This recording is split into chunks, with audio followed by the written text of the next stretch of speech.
Comme chronique l'éveillé Ford, on a réuni deux types de véhicules, ce qui est plutôt rare à avoir ces temps-ci. J'ai un Limited 2022 avec le moteur Power Boost et la génératrice de 7200 watts. Et j'ai aussi un F-150 Lariat 2021 avec la génératrice de 2000 watts.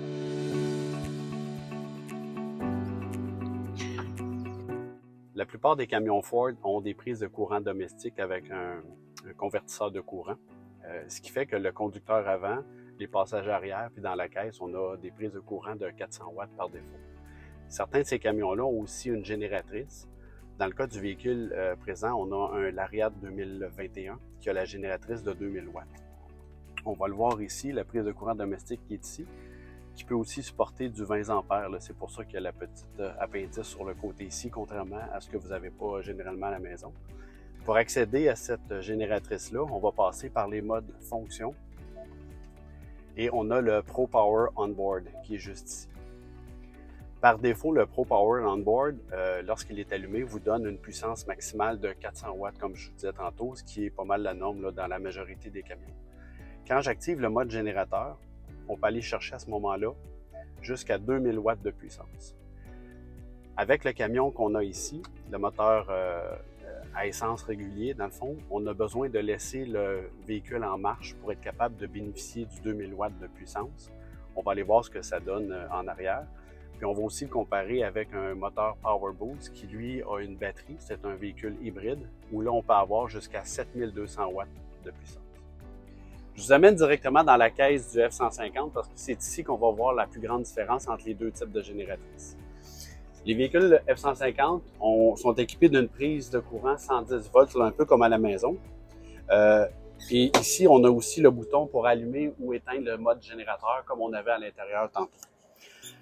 Si je branche, j'ai pris un heat gun.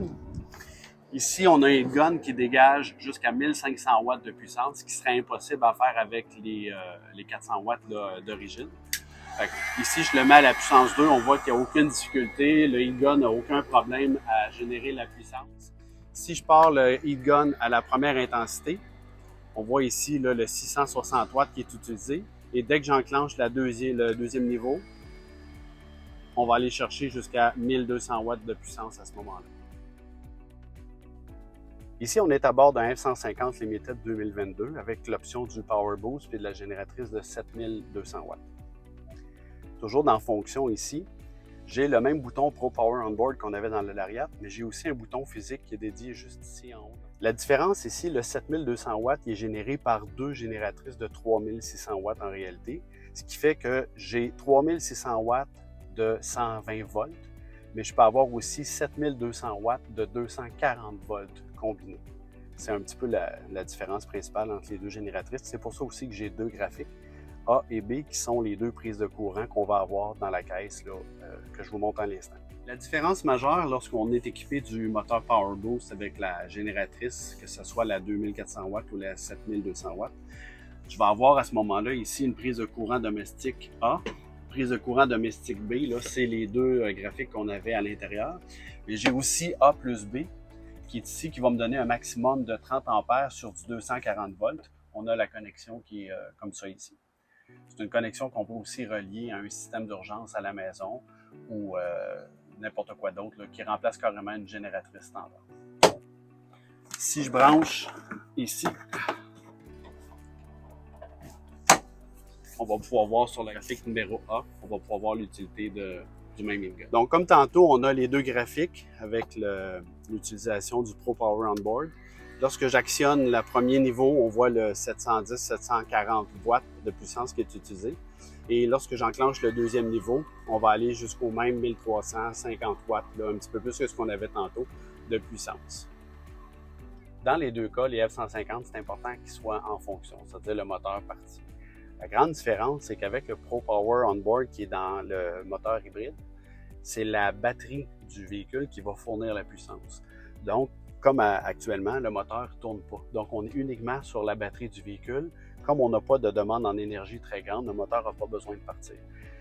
S'avérant que la puissance de la batterie, le niveau de la batterie diminuerait, à ce moment-là, le moteur va partir tout seul pour recharger cette batterie-là encore. Ce qui fait que sur une utilisation, exemple comme domestique, le véhicule peut passer de longues heures à fonctionner, mais sans que le moteur tourne en réalité. Ici, ce qui est important de comprendre aussi, c'est que ces deux génératrices-là de 3600 watts ne sont pas combinées en mode 120 volts. Donc, lorsqu'on branche, que ce soit une scie circulaire, une machine à café ou une machine à pression, peu importe ce qu'on va brancher de 120 volts, j'ai un maximum de 3600 watts de puissance qu'on peut utiliser.